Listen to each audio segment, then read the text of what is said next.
thoughts and prayers are with him at this very difficult time. Also, my deepest sympathy to the family of Joy Corning, who was my lieutenant governor for 8 years. Very dedicated advocate for education, a great role model for her daughters and grandchildren. She was always unflappable and a very dedicated public servant, and she will be greatly missed. And of course, unfortunately, we lost Don Avenson, the longest serving Speaker of the House in Iowa history. And although Don and I didn't always agree on policy issues, he's a person that you could always rely on. If he gave you his word he was going to get something done, he got it done. He was a very strong and effective speaker, and he's somebody that also dearly loved Iowa and worked very hard for his constituents, both when he was serving in public service, but also as an advocate and a lobbyist in recent years. So all of these families are in our thoughts and prayers at this very difficult time. As you know, yesterday afternoon, I was confirmed by the United States Senate with 82 votes. Was very proud to receive a strong bipartisan endorsement in a time of significant partisanship and difficulty in our nation's capital. I'm very appreciative that President Donald Trump and Vice President Mike Pence had the confidence to nominate me to be the ambassador to the People's Republic of China. I'm very appreciative of the strong support that I received from Senator Grassley and Senator Ernst, and from the Senate Foreign Relations Committee, Senator Corker, the chairman, and Senator Cardin, the ranking member. And I appreciate all of the courtesy that I was given as I went through the confirmation process. I really am excited about this new opportunity to serve the United States of America as the ambassador to the most populated country in the world, to a significant economic power, the People's Republic of China. I hope that the longstanding relationship I have with President Xi Jinping and the Chinese people will be helpful to our country as we work to improve relations and meet some of the challenges that exist in the world today. I guess I'm already pleased that President Trump and Commerce Secretary Wilbur Ross have been able to work out a deal that's going to make it possible for us to serve Iowa premium beef in the ambassador's residence and the embassy starting in the middle of July. This has been 13 years that we've been working diligently to try to get China reopened for beef, for American beef. And this is a big step forward. There's many other issues as well, but I'm really excited about that. So tomorrow, and by the way, today, this afternoon, I'm going to be going back to where it all started. I'm going to be going back to Lake Mills in Forest City. I'm going to see the new Freedom Rock that's just been painted in Lake Mills, which has my picture on it in my Army uniform. I'm proud that they chose to do that. I get an opportunity to meet with a lot of friends and family in Lake Mills. My Aunt Helene, who's 94, continues to live in Lake Mills, and I have a lot of friends and relatives there. And I will be going to Forest City to the Mansion Museum. In fact, we'll be bringing up a load of stuff that I'm donating from my years as governor, as I did from my first stint. I will meet with friends and family there in Forest City as well. And then tomorrow at 10 o'clock in the morning, I will, in the formal office upstairs, resign as governor and be sworn in as the American ambassador to the People's Republic of China. And I've asked Stephen Colleton. Stephen Colleton is the highest ranking federal judge from Iowa. He serves on the 8th Circuit Court of Appeals, and he will swear me in this will be on my 8,169th day as governor.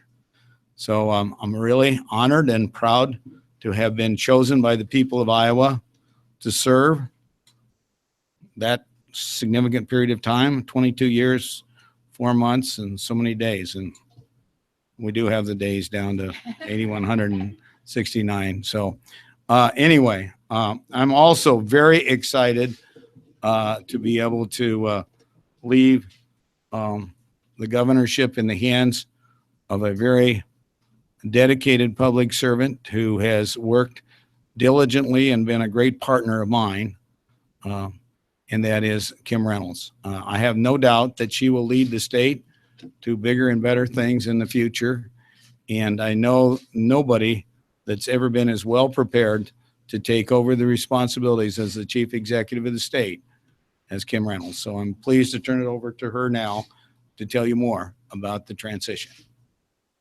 Thank you.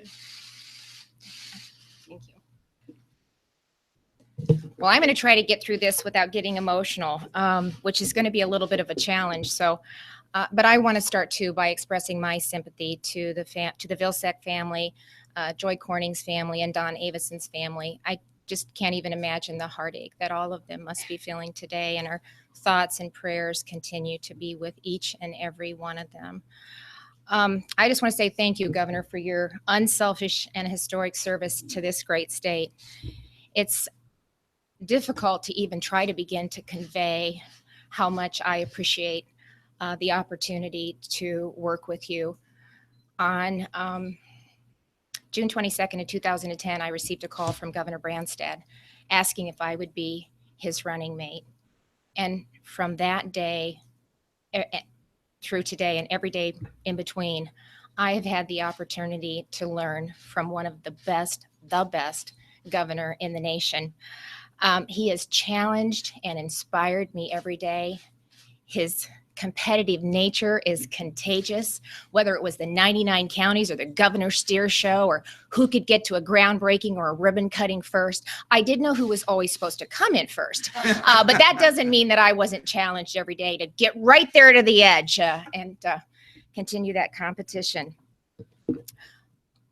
You continue to make us proud, not only from your service and dedication and love for the state, but to continue to take that unselfish service to and Iowa's values to the world by being the ambassador to China is such a great testament to who you and Chris are as people. You're the right person for the right time, serving for the right reasons.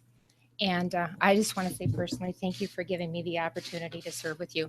We've had fun and we've worked hard and we've made a difference. So thank you again for your continued service, and congratulations on being named ambassador to China. Well, I got through it pretty good. Great. As the governor mentioned, tomorrow morning at 10 a.m., he will submit his resignation and he will be sworn in as ambassador. At that point, I become the governor of the great state of Iowa. Preceding that, at 10:30, I will, in the rotunda, I will be administered the official swearing in by Chief Justice Cady, and will have the opportunity to give my first gubernatorial address to the people of Iowa. That address will be live streamed on Iowa Public Television. Then it's on Thursday at 10 a.m. In the formal office, I will have the opportunity to share my news about the Lieutenant Governor process. Thursday and Friday evening, we will be participating in a number of events throughout Iowa. And my staff will be providing you further details on the events on Thursday and Friday. We anticipate and Iowans expect a smooth transition. To prepare for that, we've been working diligently over the last several months. I've had the opportunity to meet with each of our department heads, and really I've had the opportunity to talk to them, to listen, to talk about how we can support them in doing their job and serving Iowans. We've got a great team in place, and they're working hard every single day to support Iowans, and we just want to make sure that we're doing everything we can to make them successful. We have our office and department heads are prepared to implement the legislation that was passed this last legislative session, And I will also be meeting with the full cabinet in the near future so we can talk about aligning the priorities, discuss any ideas and next steps. Iowans should know that we're ready to get to work and we're ready to continue delivering meaningful results for Iowans. Our goal, as it always has been, is to exceed Iowans' expectations and to make our state an even better place to live, work, innovate, and grow. I am been humbled to serve as a lieutenant governor of this great state, and I am honored to serve in this next capacity of the governor of the state of Iowa. So with that, I think we'll be happy to take some questions. Okay. Well, okay, so what's gonna happen with the governor? You're still not saying? No, well, on Thursday, we will lay out the process for that decision. You know, as I indicated, Iowans expect a smooth transition, and so that's what we're focused on right now. We're going to, I'll be sworn in tomorrow, and then on Thursday, we will be making that announcement. Do you expect to be meeting with shakeups with agency directors? There's been a lot of speculation over DHS and Charles Colvin. Well, first of all, Chuck has done a great job, and I certainly appreciate his service to the state. But we're going to be making those announcements in the days ahead. So we're focused on the transition the next couple of days, and then we will be making those announcements in the days ahead. Governor? Yeah. Who's going to China with you? My wife, Chris, is going with me. I'm proud to say. Now, that was a big question. Would she want to go to China? And I've got to say, now I'll tell you this story, and some of you probably already heard it. Right after the election, you may recall in Sioux City on the Sunday before the election, Lieutenant Governor and I were there along with Joni Ernst and Congressman King, and Donald Trump called me back up on the stage. He called us all up on the stage. But when I came back on the stage, he says, well, Governor Branstad can take care of China for us. Well, and then he won the election on Tuesday night. And I had already long since planned a trade mission to China and Japan. So I left on Friday for China. While I'm in China, there's all this speculation based on what had been said in Sioux City. And unbeknownst to me, my daughter Allison called Marcus and Eric, and they all went over to Terrace Hill. And all of a sudden, Chris sees her 3 adult children, and they say, you know, Mom, we think this could be an opportunity of a lifetime, and we don't think you should just reject it out of hand. Besides, we'd like to go to China with you. And so that kind of started the thinking. But I get back totally surprised that my wife has an interest in this. We had a couple other family meetings, and I went out to the new governor's conference in Chantilly, Virginia. But on the way there, I stopped in D.C. and met with Vice President-elect Pence and with Reince Priebus. And I told him, yes, I might have an interest, but I obviously had to work this out with my family. So the next day, while I'm at the new governor's conference, I get a call from Donald Trump. Well, first, Michael Bougelo calls me and warned me that, hey, you're getting a call from Trump. So I called my wife and I said, you know, I know he operates. He could ask right off the bat. So I had a good conversation. He said, there are 13 people that want to be ambassador to China, but I think you'd be the best. And I said, well, you know, we've had some discussions. I want to talk with my family. We're going to be in New York next week on an economic development trip. And so we arranged that we would meet with him in Trump Tower. And in the meantime, we pulled together a family meeting at Allison's house in Clive. And Marcus was deer hunting, but he came in camouflage anyway. And kind of decided that if the president asks, that we would be willing to do it. So it's kind of interesting the way it happened. So I don't know if my wife would really want me to tell the rest of the story, but I think It's a good one. okay. Well, anyway, we didn't even want to get off the plane. We went straight to Trump Tower. We get up there, and first of all, as you know, my son Eric was the state director for Trump, and so he says, that kid, he did a phenomenal job. What's his cell number? I want to call him and thank him. We look at each other. We don't have it memorized, and we don't have our cell phones with us.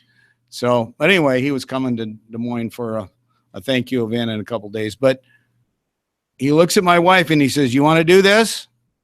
Chris said, "Yes." He says, "You've got it." So that's how it all happened. Obviously, that was just the beginning, and then we had to go through the whole confirmation process, and you kind of know the rest of the story. But Allison and Jerry and their two little girls are going to go with. Allison applied for a teaching job at the International School of Beijing, and she did 3 interviews via Skype, the last one with the headmaster, and she was selected to teach there.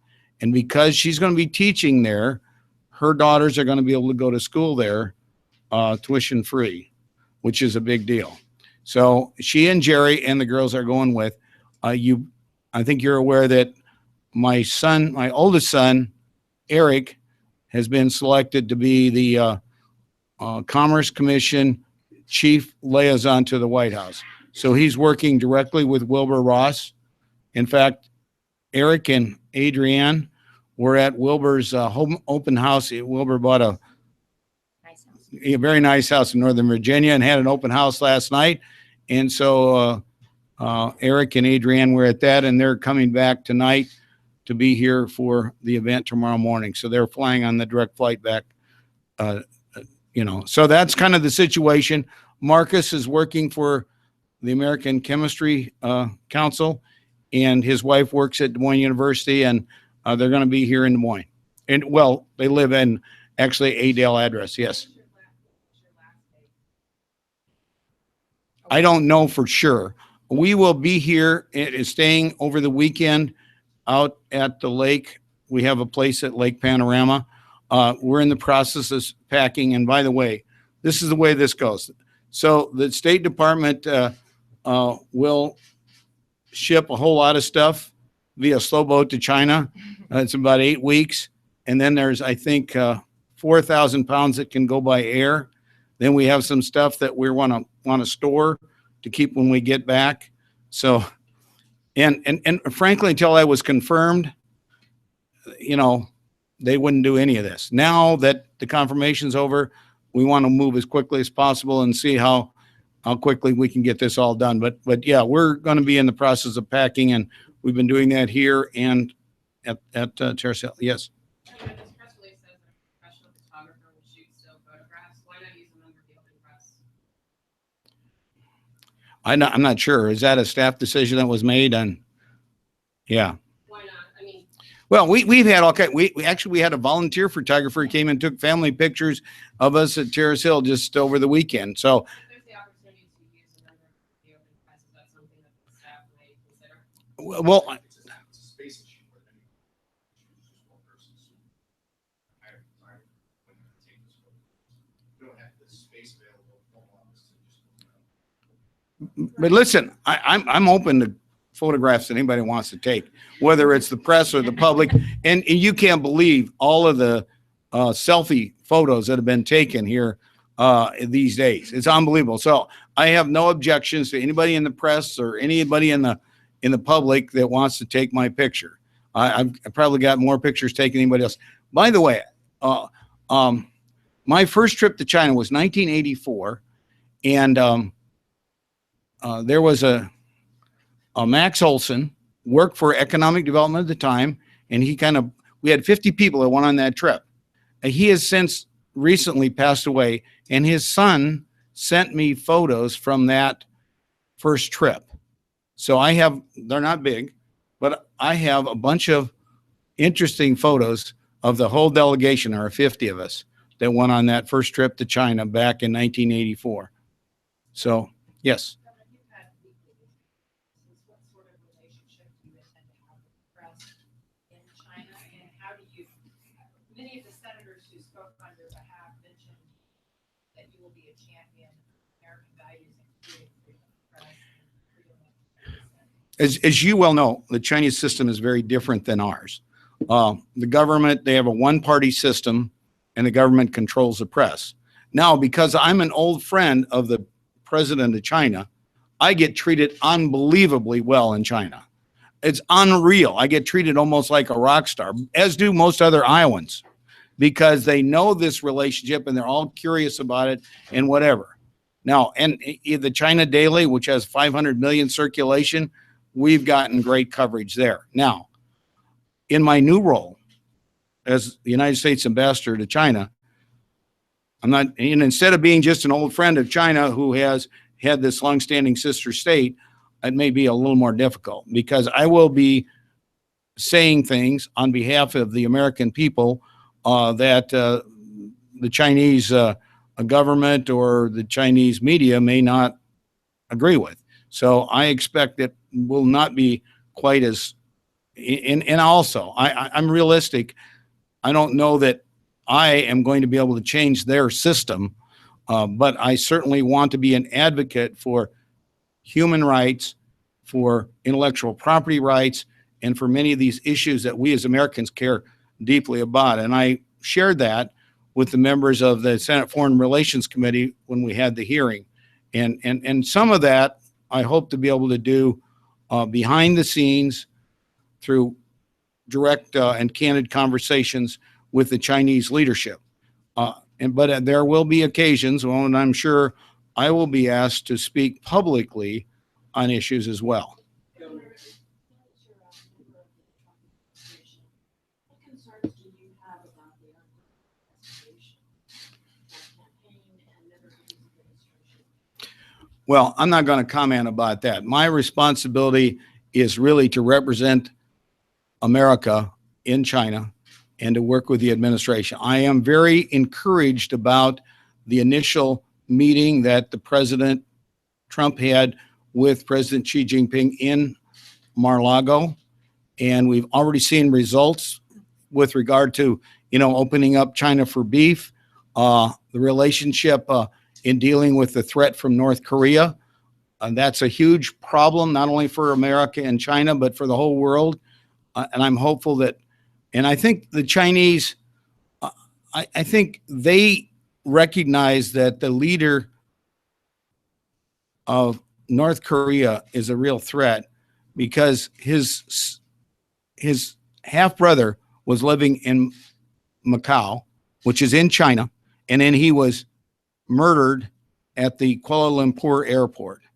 And I think that was a real signal that this person is dangerous, reckless, and that he's a threat to China as well as to South Korea, the United States, Japan, and the rest of the world. Your boss has gotten off to kind of a rocky start with the administration. I don't know. I think the weekend he had was phenomenal. I watched what he said and the tremendous efforts that are being made to build a coalition with the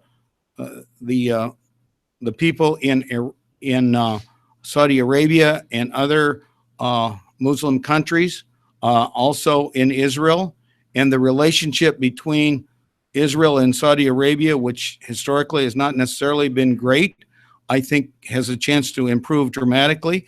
So what he's doing is trying to put together a coalition and providing strong American leadership for that coalition to deal with the threat from ISIS and from these radical elements of Islam.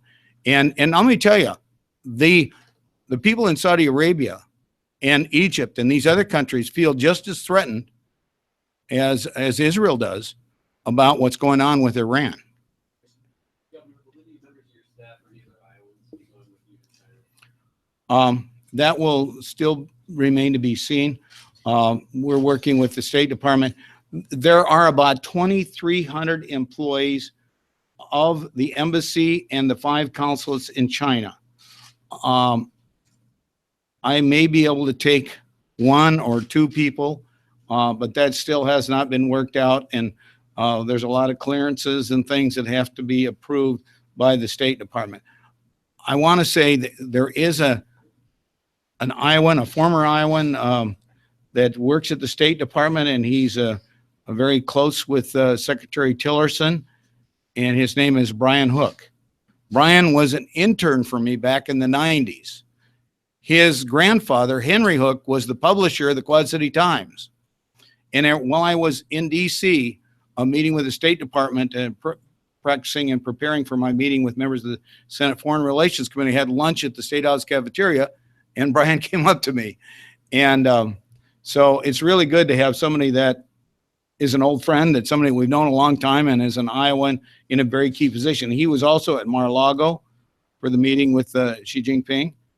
By the way, the president's granddaughter was a big hit. And I've gotten to know Ambassador Sui, the Chinese ambassador to the United States. He was here with Vice President Xi back in 2012. He was in the meeting in 2011. We had in the Great Hall of the People. And he was here just last week to meet with me. And he told me when I had lunch with him a couple of months ago that Ivanka and Jared's daughter is like 5 years old. I think she has a Chinese nanny and she speaks Mandarin. So they were at the Chinese New Year at the Chinese embassy, and they were talking about it being the year of the rooster. And then in Mandarin, she said, but I was born in the year of the rabbit.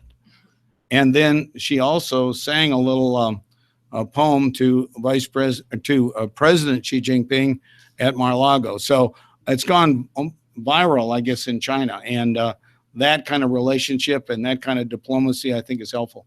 Lieutenant Governor, have you selected Chief of Staff, Communications Director, other offices of the government?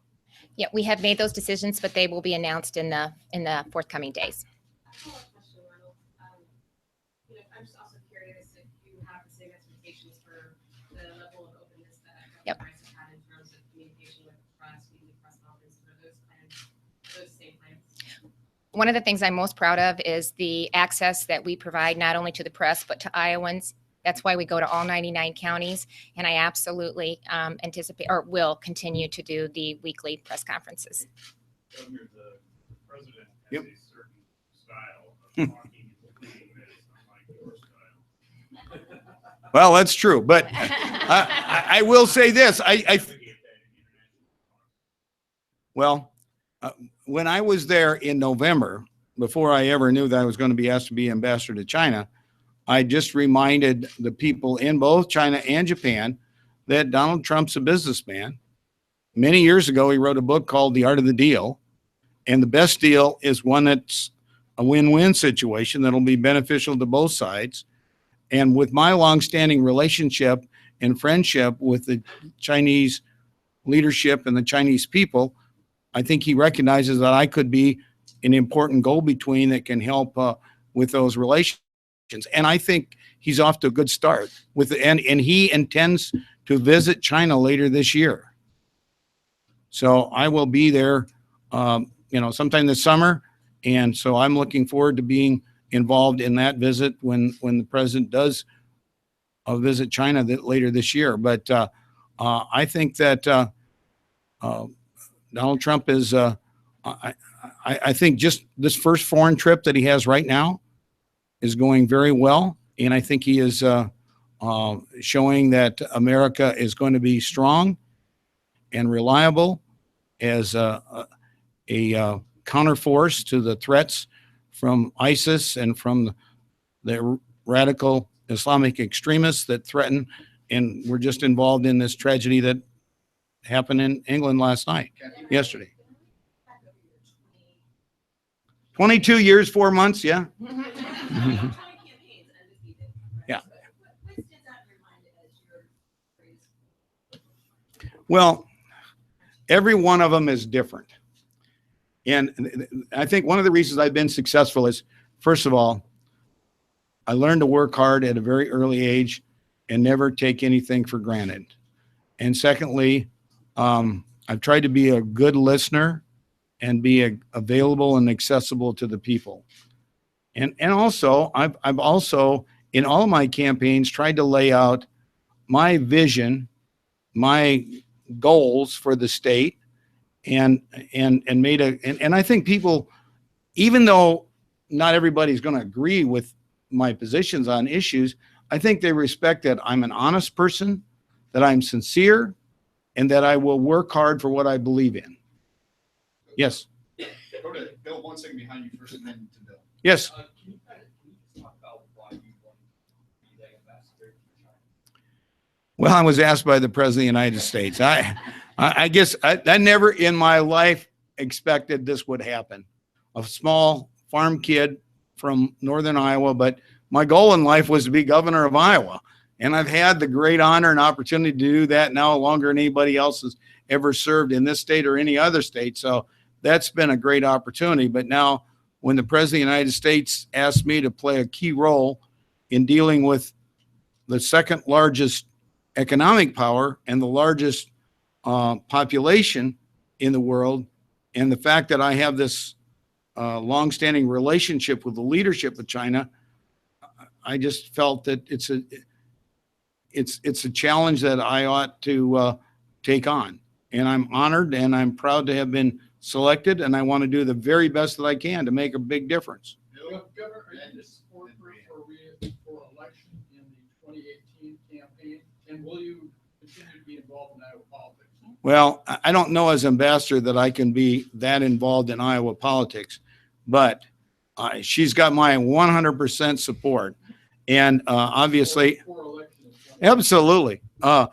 First of all, when I made the decision to choose a running mate to run for lieutenant governor with me in 2010, I looked all over the state of Iowa, and I wanted somebody that had the same kind of work ethic that I have, and somebody that, and I was impressed with her as a county treasurer. She was one of them that convinced me that we ought to be able to have the county treasurers issue driver's licenses. And it turned out to be a great idea.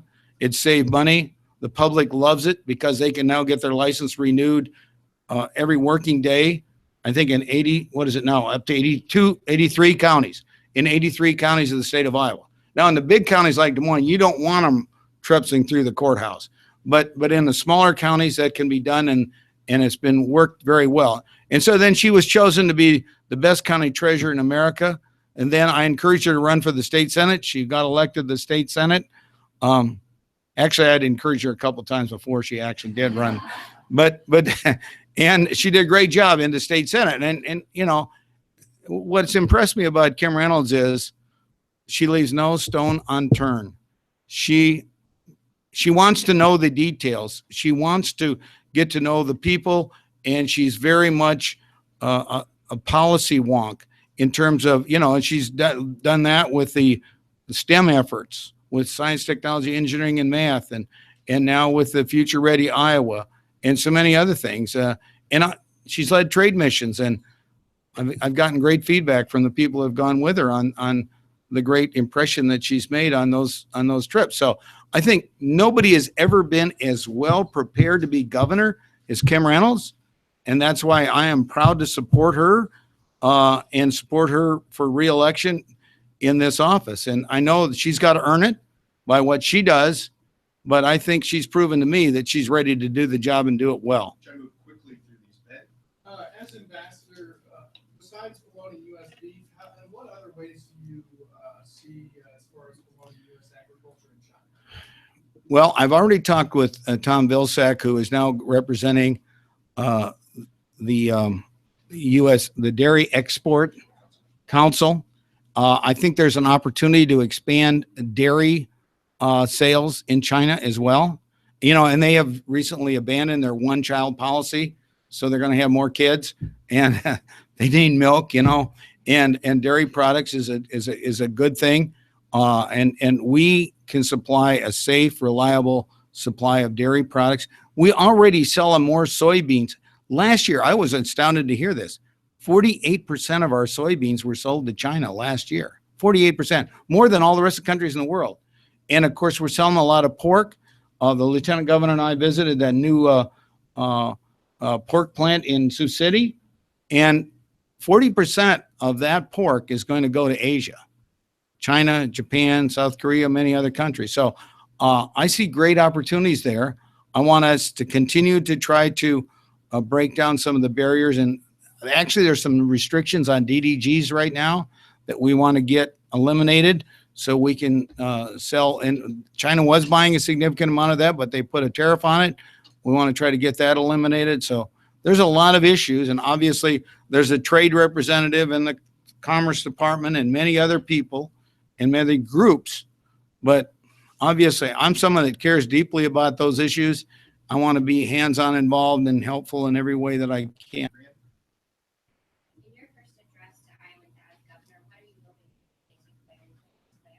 Policy agenda or yourself? Well, I should say wait until tomorrow and you'll see. And that's going to be probably the bulk of my answer. But, I'm just going to talk a little bit about me and who I am and my journey from county treasurer to serving as lieutenant governor to now serving as the governor of the great state of Iowa. So it'll be a lot of kind of my journey to get to where I am today. And then some, of course, forward-looking policy as well. Last two quick ones. Joyce? And is there unfinished work you wish you had accomplished before the office? Oh, there's always going to be unfinished work. And obviously, water quality is one of those issues that passed both houses, but they weren't able in the last night of the session to get that worked out. I'm very hopeful that we will see a long-term, reliable source of funding without raising taxes made available for the nutrient reduction strategy and to improve water quality. Tax reform is another area, and I'm sure you'll hear from Governor Reynolds on those issues in the days and months ahead. Kathy? Governor, I know you're excited about the adventure, but do you also have some mixed feelings about leaving Iowa? Oh, yeah. Well, first of all, I love this state, and it's been such an honor and a privilege to serve. I'm going back to Lake Mills and Forest City today because I just want to say thank you to the people that launched my career. I was born at the hospital in Forest City. I grew up on a farm at Leland. I practiced law in Lake Mills, and they were so generous and supportive of me. And I want to let them know how much I appreciate the honor and the opportunity that I've had coming from that small rural county on the Minnesota border. So that's what I'm going to do on my last day as governor. And then tomorrow, of course, we've told you what's going to happen tomorrow. But, this is just temporary. We're coming back. We're going to store some things right here in Des Moines. And we have a home at Lake Panorama, and we do intend to, hopefully we get back at least a couple times a year. And we're going to stay in touch with our friends and family and constituents. And I have literally made friends in every county of this state. And I just want people to know that I'm so humbly appreciative of the support and assistance that we've received through all these years. And I won't forget it, and I will be back. Well, I was going to say, Governor, I think you've invited most of those friends and family from all 99 counties to come visit you in China. Yeah, my wife is worried if they all show up, But yeah, I have invited a lot of people to come visit, and hopefully some of you will come visit us too. So I also want to say to the press, I'm appreciative of the press that we have in the state of Iowa and the opportunity I've had to interact with you through all these years. So I'm going to miss that. I just spoke. The Iowa Newspaper Association has a group that gets together every year, and I had the opportunity to interact with them just the other day. It was Friday, and I served on the Newspaper Foundation board for a while as a public member. I think I was the first public member of that. So I'm a believer in free press, and I grew up reading the Forest City Summit and the Lake Mills Graphic, and as I told the young people in the newspapers that I met with earlier in the week, Ben Carter, Harris Huntsey, and Jerry Wiseman all play, and those are all newspaper people from Northern Iowa. They all played a key role in helping me get started. And some of you may know that Bob Ray used to own the radio station in Esterville called KILR. We used to call it Killer Radio. And I had a legislative report that I used to make on Killer Radio. And actually, the Jacobson family bought that station from Governor Ray, and they still own the station. The Jacobson's father was a Lutheran minister from Rake, and I used to do his taxes. So I have a lot of connections with a lot of people, and I'm not going to forget it. And I'm looking forward to coming back often. And, when I say often, it's going to be maybe a couple times a year, but this is not forever. And I just want to make the biggest difference I can while I'm there. Thank you, Governor. Okay, thank you.